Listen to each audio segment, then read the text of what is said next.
A paz de nosso Senhor e Salvador Jesus Cristo, querido aluno da Escola Bíblica Dominical.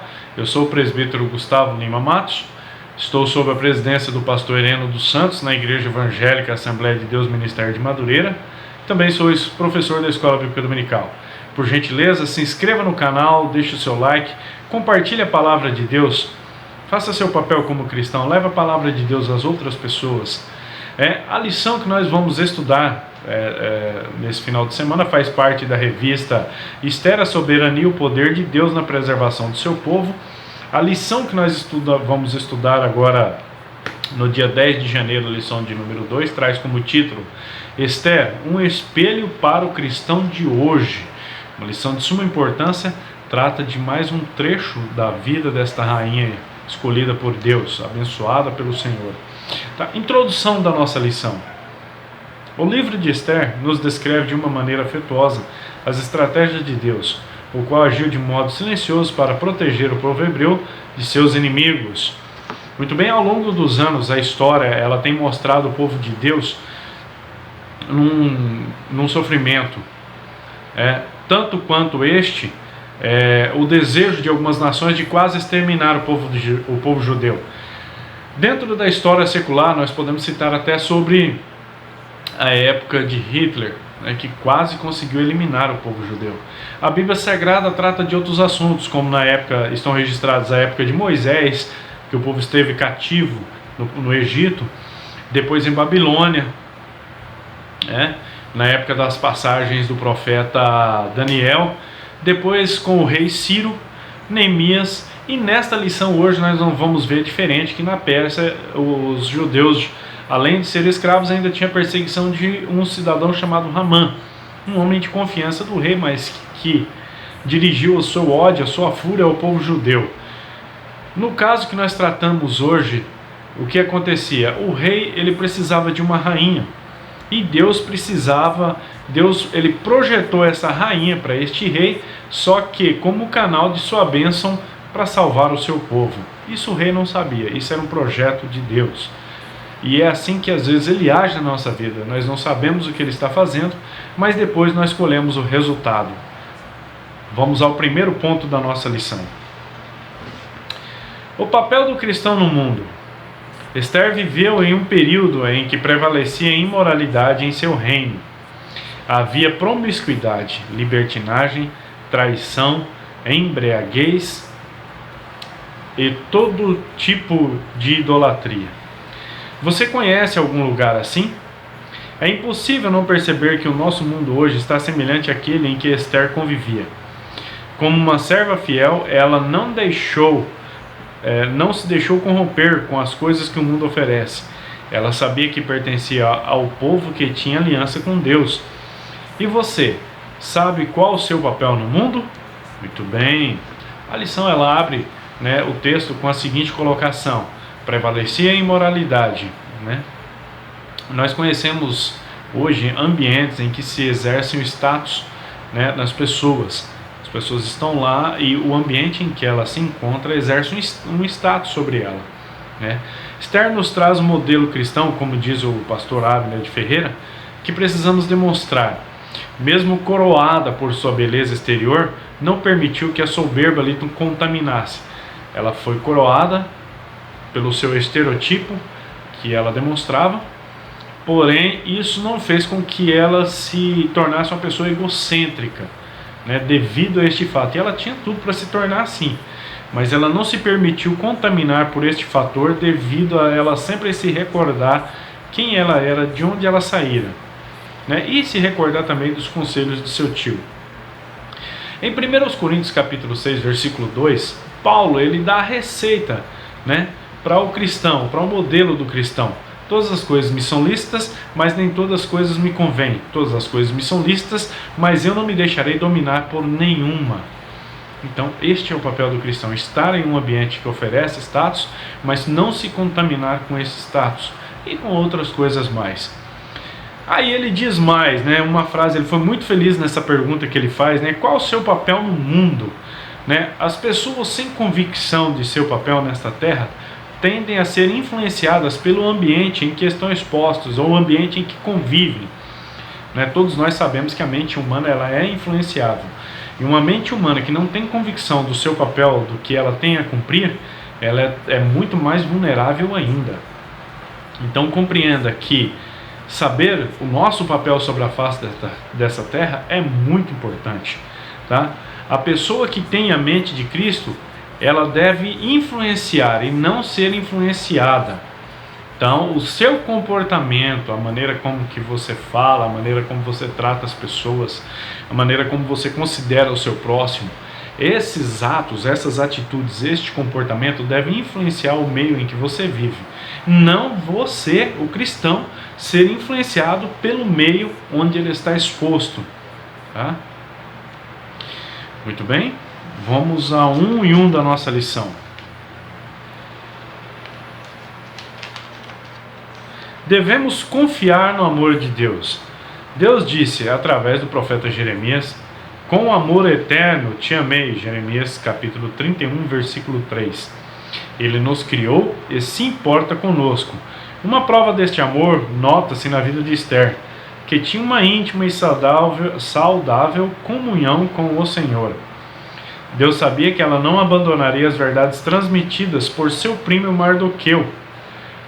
Temos observado que nos dias atuais muitos cristãos estão abandonando suas verdades. O apóstolo João deixou registrado: e o mundo passa em sua concupiscência, mas aquele que faz a vontade de Deus permanece para sempre. Isso nos faz ter certeza de que não devemos abandonar ao Senhor e que a alegria verdadeira está em ter uma comunhão contínua com Ele. Muito bem? O comentarista ele nos traz o seguinte: dias atuais, muitos cristãos estão abandonando suas verdades. E nós já compreendemos, desde a lição número 1, o porquê que isso acontece. Um dos fatores muito fortes que faz com que os cristãos abandonem essas verdades é o choque cultural. Outras situações ocorrem, o que muitos querem, e às vezes não assumem, é viver como se não existisse eternidade e como se não existisse uma comunhão com uma divindade superior, com um Deus superior, né? Eles querem apenas ter isso como uma filosofia de vida, né? Deus lá no céu e eu cuidando da minha vida aqui e ninguém tem nada a ver com isso. Então isso ocorre muito, é uma realidade que vivemos, uma dificuldade que a igreja passa, tá? E que em algum momento as pessoas começam a ser dominadas pelo instinto caído. O instinto caído é a nossa natureza adâmica. Ela começa a levantar dúvidas e questões sobre a sua própria fé e eventualmente começa a se comportar como se não existisse fé ou se a fé fosse algo abstrato, tá? Na primeira epístola de João, no capítulo 2, o versículo 17, diz assim a palavra de Deus, né? Foi o que nós ouvimos aqui, o autor comentando aqui: e o mundo passa essa concupiscência, mas aquele que faz a vontade de Deus permanece para sempre. Essa é uma grande realidade. Em Romanos, no capítulo 8, Paulo ele descreve o seguinte: portanto agora nenhuma condenação há para os que estão em Cristo Jesus, que não andam segundo a carne, mas segundo o Espírito. Então observe que o que Paulo diz está no presente. O que João fala é comportamental. Então o que você faz hoje é o que vale para Deus. O momento em que você está vivendo é o que está valendo para o Senhor. O que você considera é o que você está valendo para o Senhor. Se você não considera que você não é um cidadão do céu e que Deus não tem nada a ver com a sua vida e que fazer ou deixar de fazer alguma coisa, isso é problema seu, é assim que Deus vai considerar que Ele não é o seu Senhor e que Ele não tem nada a ver com a sua vida, tá? A não ser que essa pessoa dê lugar para Deus, Ele opere no coração dela e ela venha se arrepender deste tão grande mal, né? E retorne aos caminhos do Senhor, tá? Muito bem? 1 e 2 da nossa lição. Um exemplo para os cristãos de hoje. A maneira como o livro de Esther aborda a sua conduta serve de espelho para cada cristão. Ela nos ensina a confiar no Senhor acima de tudo. A Bíblia corrobora, nos orientando a não amar o mundo. É por causa disso que Jesus afirmou que seu reino não era deste mundo. O crente tem que aprender a dizer não às tentações do mundo. Não ameis o mundo, nem que no mundo há. Em uma sociedade contaminada e nefária, é preciso que haja cristãos que façam a diferença em todos os segmentos da sociedade, ao ponto de conquistarem alguns para o Evangelho de Cristo por causa da sua vida exemplar. Muito bem. Que façam a diferença em todos os segmentos. Então, independente se é na área de jurídica, se é no operacional de uma empresa, ou se é no administrativo fazendo gestão, ou se é no churrasquinho final de semana com os amigos, não importa onde o cristão esteja, o essencial é que ele faça a diferença, é que ele esteja em meio aos outros, mas não se misture com os demais. É ele compreender qual é o papel dele, independente do ambiente em que ele está. Isso é compreender qual é o propósito, qual é o papel da nossa vida sobre a face desta terra. E está cada vez mais difícil encontrar quem faça a diferença. Mas ainda existem cristãos verdadeiros, né, que honram o Senhor. Eu mesmo tive a oportunidade de conhecer alguns no decorrer da minha vida não cristã, que honraram ao Senhor, mostraram que o Evangelho de Cristo transforma devido ao comportamento, tanto de um quanto do outro, diante de alguma tentação. E quando eu digo tentação, amado, estou me referindo mesmo com a propriedade da palavra. Eu mesmo presenciei. Também vi alguns que não tinham comportamento, mas tinham nome de crente, mas não tinham comportamento, aos quais hoje se envergonham quando me veem, devido ao fato de que nunca imaginaram que aquela pessoa que estava presente diante de um ato que a pessoa estava cometendo, né, viria um dia se converter. Então é importante que as pessoas pensem nisso, compreendam qual é o seu papel sobre esta terra e saber que nós não estamos no mundo brincando de cristãos, mas que todos precisamos de uma composição de valores que nos proporcione uma segurança com o registro do nosso nome no céu. Então é importante que nós compreendamos isso, que o nosso comportamento hoje valida o registro dos nossos nomes lá no céu. É interessante quando nós pensamos dessa forma. Paulo aconselha que o imitemos assim como ele imita a Cristo. 1 Coríntios capítulo 11, versículo 1. Sede meus imitadores, como eu de Cristo, como eu também de Cristo. Né? Então é uma coisa interessante. Ele tinha um modo de vida que ele classificou, né, que seria um passo ideal, e que ele imitava Cristo, e pediam que ele tinha tanta confiança de que o que ele estava fazendo estava certo, estava correto, que ele dá-se ao direito, né, de dizer aos cristãos: olha, imitem a mim, né? Talvez você não queira imitar a Cristo, ou não consiga imitar a Cristo, imite a mim, que já vai ser o suficiente. Que interessante isso. Aí tem uma palavrinha aqui, sabe essas palavrinhas que vem na revista de vez em quando? Hoje nós não temos mais o glossário na nossa revista. Está escrito lá, né? Contaminada e nefária. O que é nefária? Abominável. Tá? O comentarista está classificando a sociedade contaminada e nefária. A sociedade abominável. Muito bem? 1 e 3 da nossa lição. Uma fé inabalável. Através da Bíblia temos a oportunidade de conhecer pessoas que fizeram toda a diferença neste mundo. Uma destas pessoas foi Esther. Ela nos mostra que podemos até viver em uma terra estranha e ainda assim a nossa fé ser pautada no sobrenatural de Deus. Ela pede que todos os judeus jejuem por ela por 3 dias, tendo a plena certeza da importância do jejum e da oração na vida do servo de Deus. Esta atitude de Esther demonstra total dependência em Deus. Esther praticou o que Jesus disse em Mateus capítulo 6, versículos 16 e 18.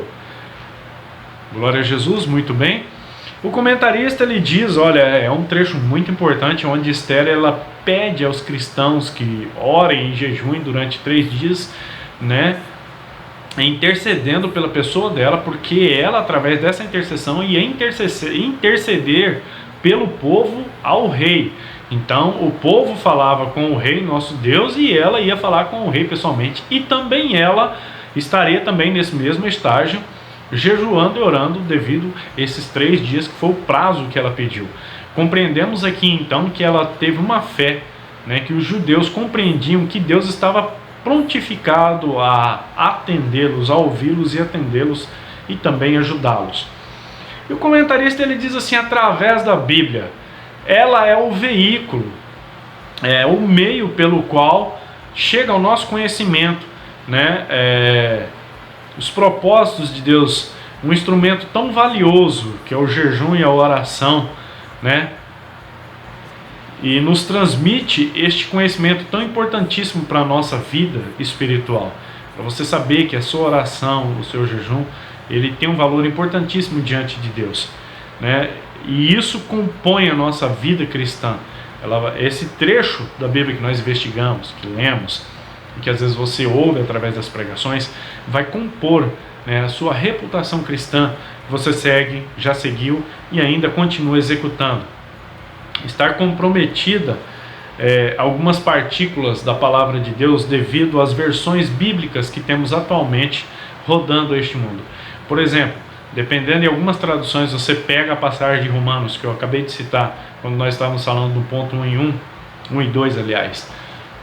A passagem de Romanos, o capítulo 8, versículo 1, só tem a parte A do versículo, não tem a parte B, né, que nós encontramos uma falsa sensação da salvação. O que diz lá: portanto, agora nenhuma condenação há para os que estão em Cristo Jesus.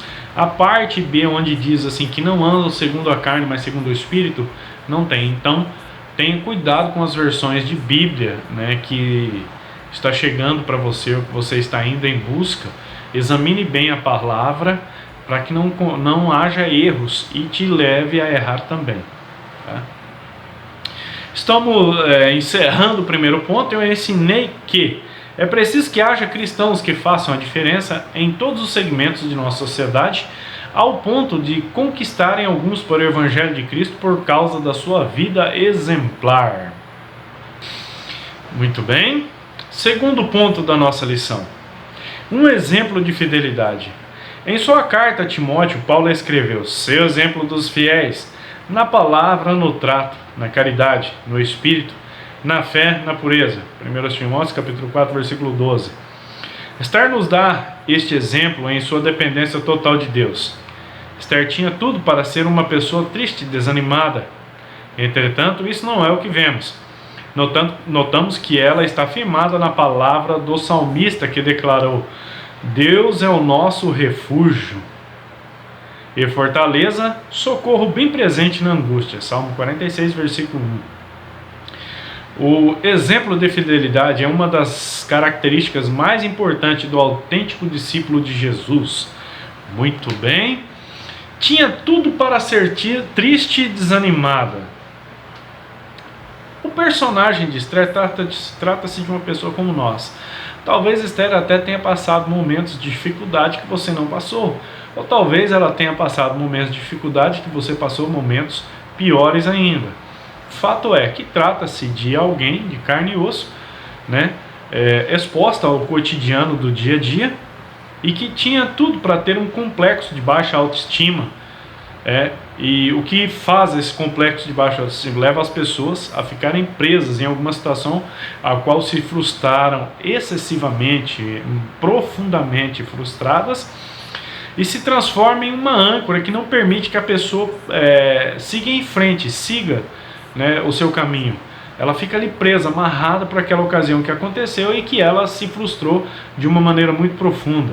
Então ela tinha tudo para ser isso, mas isso não aconteceu. Esther não parou por suas dificuldades, ao contrário, as tais coisas só fizeram ela continuar, né? Fizeram ela caminhar. É lógico que ela tinha os conselhos do seu tio Mardoqueu, mas eu e você compreendemos que quando uma pessoa não quer seguir em frente, não são conselhos que vão fazê-la mudar de ideia. Simplesmente é ela própria acreditar em si, saber que tem um potencial, saber que tem uma expectativa de vida e que pode caminhar.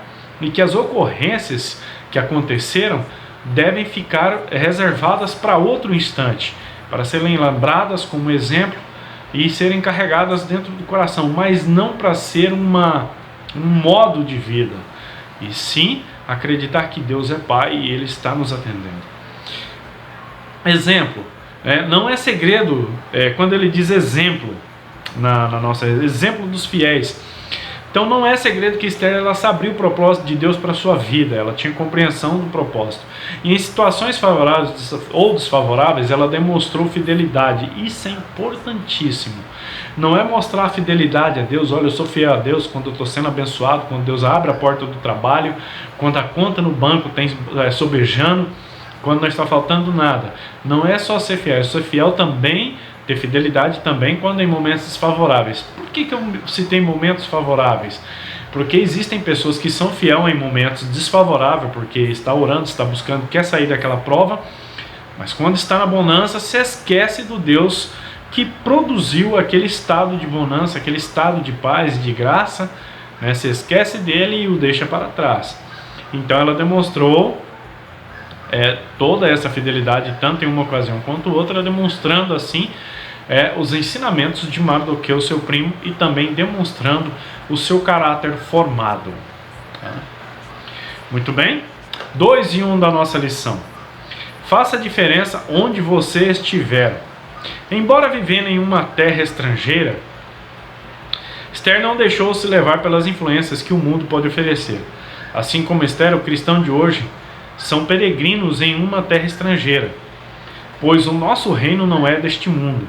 Vivemos no meio de uma sociedade insensível e agressiva ao nosso projeto de vida. Contudo, não devemos ficar na defensiva. Devemos pregar a Cristo a tempo e fora de tempo. Esther possuía as características que Deus espera de todos nós, sem exceção. O verdadeiro cristão tem que fazer a diferença no meio em que estiver, seja na igreja, seja no seu trabalho, em sua casa, em sua família. Precisamos ser dependentes de Deus e Ele honrará nossas atitudes. Glória a Jesus. Excelente colocação do nosso bispo. Característica que Deus espera de nós. O bispo ele considera o seguinte conselho: nossas atitudes refletem de fato quem somos nós, ou de fato quem nós somos. Então nossas atitudes elas revelam, ela demonstra o que nós somos na realidade. De fato o seu comportamento revela se Cristo vive em você, e se realmente vive, você tem um comportamento esperado, na graça de Cristo. Então quando as pessoas socializam, o discípulo de Cristo, ele logo é identificado. Uma das coisas mais tristes que se ouve é quando alguém olha para você e fala: poxa, mas eu nem sabia que você era crente, nem parece, trazendo uma ilusão de elogio. Mas esse não deve ser recebido de forma tranquila pelo cristão. Ele deve reavaliar o seu comportamento e compreender o porquê saíram essas palavras e tentar melhorar o seu comportamento para que logo ele retorne a ser identificado como um discípulo de Cristo. E não é sendo chato ou sendo impertinente, mas sendo um cristão verdadeiro, alguém fiel, que está ali, que é companheiro de trabalho, mas que não compartilha do pecado. Correto? Muito bem. 2 e 2 da nossa lição. As estratégias de Deus para a nossa vida.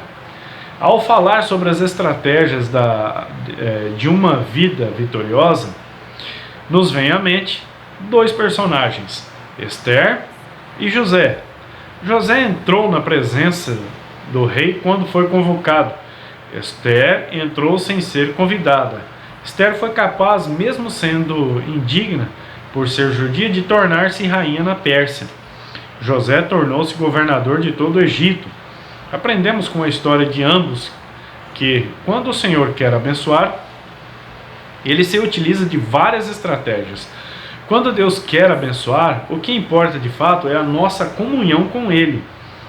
Tenha a certeza de que Deus tem uma estratégia para que a tua vida seja vitoriosa. Muito bem? Deus tem uma estratégia para que a tua vida seja vitoriosa. Muitas vezes as pessoas estão rodeadas de problemas. Alguns são consequências, outros são eventuais, por motivos internos e motivos externos. Nós já falamos sobre isso no primeiro trimestre de 2020. E é nesse momento que você não pode ficar paralisado, mas sim aplicar os conhecimentos que você adquiriu nas lições da Escola Bíblica Dominical. Por isso que eu me recordo das lições do primeiro trimestre, segundo trimestre, terceiro trimestre, que tratam de assuntos que são convenientes ao nosso cotidiano. E isso pode nos auxiliar, sim, na nossa vida particular, né, e nos orientar a tomar algumas decisões, escolher alguns caminhos, demonstrar o nosso comportamento diante da sociedade. Em sua maioria, como cita a lição José, o Senhor tem estratégia, sim. O problema é que nós não sabemos como ela se manifestará. Deus usou os irmãos de José no Egito, porém, eu te faço uma pergunta: se ele soubesse a maneira como isso ia se passar, será que ele aceitaria? Então, às vezes, Deus tem uma estratégia para você. O problema é que a gente nunca sabe como é essa estratégia de Deus.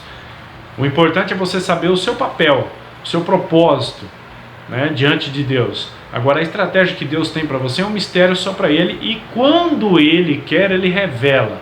Existem alguns casos, algumas exceções, em que Deus ele traz um profeta, traz alguém, dá uma revelação, ou até mesmo para você mesmo, Ele te mostra em revelações, mas isso são alguns casos. É necessário uma comunhão muito íntima para que isso ocorra. Então, compreende-se que o Senhor ele tem para você, em muitos casos não se pode ser revelado o que é que ele tem, como foi no caso de José. Talvez ele não toparia, passar por tanta dificuldade para ser um governador. Ele tinha uma autonomia de uma extensão muito grande dentro do Egito. Mas quando nós estamos na mão de Deus, você pode ter certeza, não é para sermos derrotados. Assim como ocorreu com José, ocorreu com Esther, pode ocorrer com você também. Basta estar firme e ser fiel ao Senhor. Muito bem, 2 e 3 da nossa lição. Deus tem um propósito na vida de cada crente. O livro de Esther nos faz entender que o cristão faz parte do plano de Deus na terra. Devemos viver por meio da fé, certos de que Deus tem um propósito para cada um de nós. A dinâmica de Deus, sua tática, é a de uma vida vitoriosa para todos os seus servos. Para que o Senhor venha cumprir os seus propósitos em nossa vida, precisamos basear todas as nossas ações no que diz a sua palavra. E sabemos que todas as coisas contribuem juntamente para o bem daqueles que amam a Deus, daqueles que são chamados por seu decreto. Muito bem? Deus tem um propósito na vida de cada crente. Então, portanto, logo ouvindo essas palavras do autor da lição, nós pensamos assim: mas qual será o propósito de Deus em minha vida? Como diz o título da nossa lição, é o título do ponto 2 e 3, existe um propósito individual e um propósito coletivo que define todos os outros demais propósitos. O propósito individual cabe a você. O propósito coletivo de Deus se encontra em Jeremias capítulo 29, versículo 11. E qual é o propósito que está destinado ali? Porque eu bem sei os pensamentos que penso de vós, diz o Senhor. Pensamentos de paz e não de mal, para vos dar o fim que esperais. Então, o que o Senhor tem para nós é sempre bom e não mal. No caso dos propósitos de Deus para a nossa vida. O propósito individual, aquele que cabe a você, cabe a mim, cabe ao meu próximo, sempre estará naquilo que te aproxima do Rei, seja por ato, seja por obra, por pensamento, por intenção, ou o que quer que seja que se manifeste. Sempre na direção que te coloque próximo de Deus. Este é o propósito individual. Se este ato, essa situação, essa circunstância ou pensamento não te aproxima de Deus, provavelmente não é o propósito de Deus para você. Em 1 Coríntios capítulo 10, versículo 31, Paulo escreve o seguinte: portanto, quer comais, quer bebais ou façais qualquer outra coisa, fazei tudo para a glória de Deus. Então, o propósito individual para cada um de nós é aquilo que vai te aproximar, é aquilo que vai fazer com que você se distancie cada vez mais do pecado e se aproxime de Deus. Muito bem? Eu ensinei que a fidelidade é uma das características mais importantes do discípulo de Cristo. Ponto 3 da nossa lição. Esther, mulher íntegra e temente a Deus. Esther é apontada na Bíblia como uma serva sincera, mulher íntegra e temente a Deus. Integridade é um termo abrangente que significa qualidade de íntegro retidão, imparcialidade e pureza. Todos os adjetivos que qualificam Ester. Ela quis mostrar ao rei o que era e não o que possuía. Seu verdadeiro tesouro não estava em sua aparência, e sim no fato da presença de Deus estar em sua vida. Mas olha só que fechamento, né? Interessante que o bispo nos traz a respeito de Ester. Quando ela vai na presença de Deus, ela vai cheia de Deus, cheia do Espírito Santo, revestida da graça, e se coloca na presença do rei para mostrar com a autoridade que Deus lhe concedeu o que ela necessitava, o que ela precisava. E ela fez isso de uma forma espiritual, ela manifestou o Espírito Santo que ela carregava em si, né? E não através da sua beleza, do seu encanto, ao qual lhe concedeu que fosse escolhida como rainha. E ele diz o seguinte: íntegra e temente. Integridade diz respeito ao indivíduo em seu comportamento, está relacionado ao comportamento. Temor se relaciona com o ato de respeitar, ter reverência, amar a pessoa de Deus, né? Essas duas qualidades podem nos descrever no convívio social, né? Através dessas duas qualidades nós podemos ser classificados pela sociedade, como verdadeiro cristão ou como não. 3 e 1 da nossa lição. A bênção do Senhor estava sobre a vida de Ester. Por sua fidelidade espiritual, o Senhor engrandeceu Ester diante das nações. E o rei amou Ester mais do que todas as outras, do que todas as mulheres. E ela alcançou perante ele graça, benevolência mais do que todas as virgens. E pôs a coroa real em sua cabeça e a fez rainha em lugar de Vasti. Ela tinha a bênção de Deus sobre a sua vida. Isso faz parte da promessa de Deus que expõe: os sinceros herdarão o bem. Quando a bênção do Senhor está sobre a nossa vida, milagres acontecem. Muito bem? A bênção estava, né, sobre a vida de Ester. Então, Ester, ela dormiu, né, pobre, e no dia seguinte ela se tornou a mulher mais rica do Império Persa. E, no entanto, isso não lhe subiu, não lhe contaminou o coração. Diante de tanta riqueza, ela não esqueceu das suas origens. Logo, todos que estão na direção do Senhor herdam grandes bênçãos, mas não se deixam dominar por essas bênçãos, não viram as costas para o Senhor, permanecem no Evangelho de Lucas, o capítulo 22, fazendo isto em memória dele, congregando, orando, jejuando, buscando a presença de Deus, sendo fiel, principalmente, né? Deuteronômio, capítulo 28, versículo 2, né, do Antigo Testamento, diz o seguinte: todas estas bênçãos virão sobre ti e te alcançarão quando ouvires a voz do Senhor teu Deus. Então, muito bem, a receita e o caminho está completo, né? O que basta é nós estarmos na direção de Deus. 3 e 2 da nossa lição. A vida eterna, tesouro incomparável. Nos dias de hoje existe um falso conceito de prosperidade. Mediante a isso, o homem vive buscando acumular tesouros na terra. Jesus disse: não ajunteis tesouros na terra. Os homens estão morrendo por tesouros perecíveis que atrasam a ferrugem e consomem. Acumulam suas fortunas para depois da sua morte seus familiares disputarem pelos bens deixados.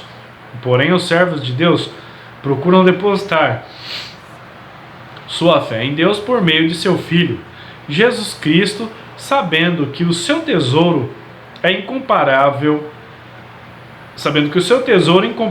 é a vida eterna. Muito bem. Falso conceito de prosperidade. O bispo nos traz o seguinte: muitos se enganam relacionando prosperidade com riqueza. Por isso que ele diz essa passagem, né, dentro do texto. Mediante a isso, o homem vive buscando acumular tesouros na terra. Demonstra a confusão que alguns fazem entre prosperidade e riqueza. Quando o indivíduo é próspero, é aquele que consegue usufruir de tudo aquilo que importa na vida, né? Por exemplo, cônjuges, filhos, amigos, trabalho, igreja, independente do ganho.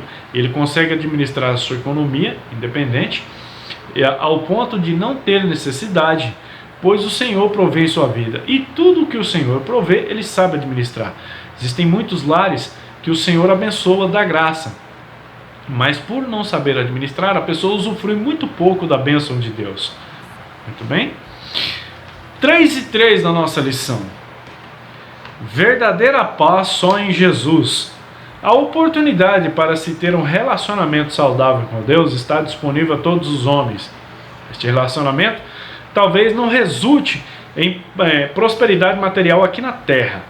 Todavia brotará uma paz profunda que nenhum dinheiro no mundo pode comprar. Para se ter paz é preciso mais do que semear sementes financeiras no seu reino. É adotar um modo de vida e praticar uma devoção sincera e contínua a Deus.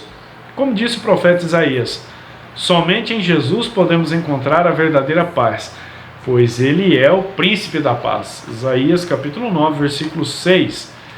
Encerrando o terceiro ponto, amados e queridos irmãos, eu ensinei que os servos do Senhor procuram depositar a sua fé em Deus por meio de seu Filho Jesus Cristo, sabendo que o seu tesouro incomparável é a vida eterna.